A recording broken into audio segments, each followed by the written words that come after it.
Hello friends, അച്ചി കിച്ചണിൻ്റെ പുതിയ വീഡിയോയിലേക്ക് ഒരിക്കൽ കൂടി സ്വാഗതം. ഒരു ബൗളിൽ 1 കപ്പ് ഗോതമ്പ് മാവ്, നമ്മൾ 1 കപ്പാണ് ഗോതമ്പ് മാവ് എടുക്കുന്നതെങ്കിൽ 1/2 കപ്പ് റവ വറുക്കാത്തത് എടുക്കണേ. 1/4 കപ്പ് അതും വറുക്കാത്ത അരിപ്പൊടി എടുക്കണേ. നമ്മൾ ആവശ്യത്തിനല്ലേ ഗോതമ്പൊക്കെ എടുക്കുന്നത്, അതിനനുസരിച്ച് അതിലോട്ട് ആവശ്യത്തിന് ഉപ്പും ചേർത്ത് ഇളക്കി ചേർക്കണം.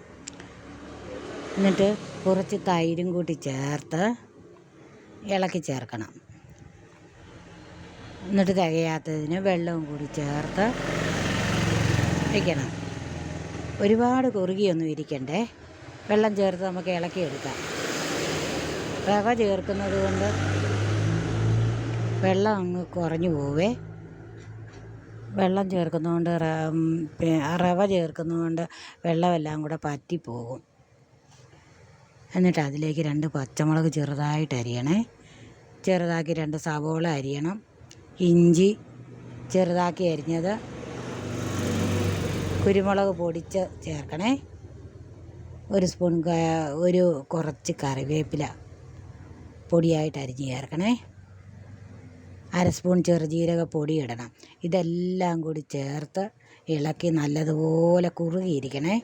എന്നിട്ട് 10-15 മിനിറ്റ് നേരത്തേക്കിന് അത് അടച്ച് വയ്ക്കണം.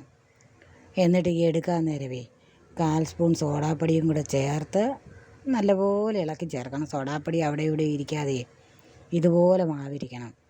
എന്നിട്ട് ഒരു പാനിൽ എണ്ണ എടുത്തിട്ട് അത് നല്ലപോലെ തിളച്ച് വരുമ്പോഴത്തേന് ഒരു തവിയും കൊണ്ട് ഇത് കുറേശ്ശെ ഒഴിച്ചു കൊടുക്കണം. എന്നിട്ട് അത് തിരിച്ചും മറിച്ചു വിട്ട് നല്ല മൊരിഞ്ഞ് നല്ല ഗോൾഡൻ കളറാകുമ്പോഴത്തേന് കോരി വയ്ക്കണം.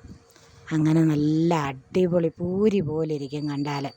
നല്ല അടിപൊളി പലഹാരമാണ്. പിള്ളേർക്കൊക്കെ നല്ല ഇഷ്ടപ്പെടും. ഒരുപാട് എരിവൊന്നും ചേർക്കുന്നില്ലല്ലോ, അതുകൊണ്ട്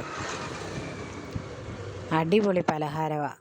എല്ലാവരും ഒന്ന് ട്രൈ ചെയ്ത് നോക്കിയിട്ട് ഫീഡ്ബാക്ക് അറിയിക്കണേ. സബ്സ്ക്രൈബ് ചെയ്യാത്തവരുണ്ടെങ്കിൽ ഒന്ന് സബ്സ്ക്രൈബ് ചെയ്തേക്കണേ. Thanks for watching.